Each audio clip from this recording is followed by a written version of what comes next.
So family rides అన్ని complete చేసుకుని వండర్లా అంతా తిరిగేసి వచ్చాం. ఆకలి అయితే దంచుతుంది. హితేష్ గడిలో టాటూ వేయించుకుంటా అన్నాడు. చూడండి ఇలా వేస్తున్నారు. మనోడికైతే ఒక టాటూ నచ్చింది అక్కడ ఉన్న ఫ్లూట్, కానీ అన్నీ అయితే అది లేదనిసారు. ఈ లోపు ఒక క్యాబ్ మాట్లాడుకున్నాం. క్యాబ్లో డ్రైవర్ అని అయితే మాకు ఈ మరాగాన సజెస్ట్ చేస్తున్నాడు, ఇప్పుడు వెళ్ళి ట్రై చేయాలి ఇది. ఫ్యామిలీ సోహైల్ అన్న రెస్టారెంట్లో మరాక్ బాగుంటుందని అన్నీ అయితే ఇక్కడ తీసుకొచ్చాడు, కానీ దరిద్రం కొద్ది ఛార్జింగ్ అయితే అయిపోయింది. సో మేమైతే తినేసి రూమ్కి వచ్చాం. రూమ్కి వచ్చి ఛార్జింగ్ పెట్టుకునేసరికి నవీన్ గడ్ అయితే వాళ్ళ పెద్దనాన్నల ఇంటికి వెళ్ళిపోతున్నాడు. మేము కూడా ఒక గంటన్నరలో రైల్వే స్టేషన్కి బయలుదేరిపోతాం.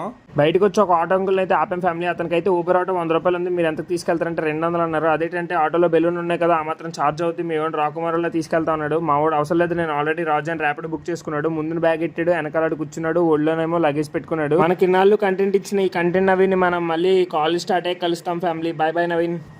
టచ్ చేసావు, నా గుండెల్ని టచ్ చేసావు. టచ్ లో ఉండు ఫ్యామిలీ. హైదరాబాద్కి అయితే బాగా చెప్పాల్సిన టైం అయితే వచ్చింది. మేము కూడా చెక్అవుట్ చేస్తాం, రైల్వే స్టేషన్కి అయితే వెళ్తున్నాం. నెక్స్ట్ షాట్లో చూడండి.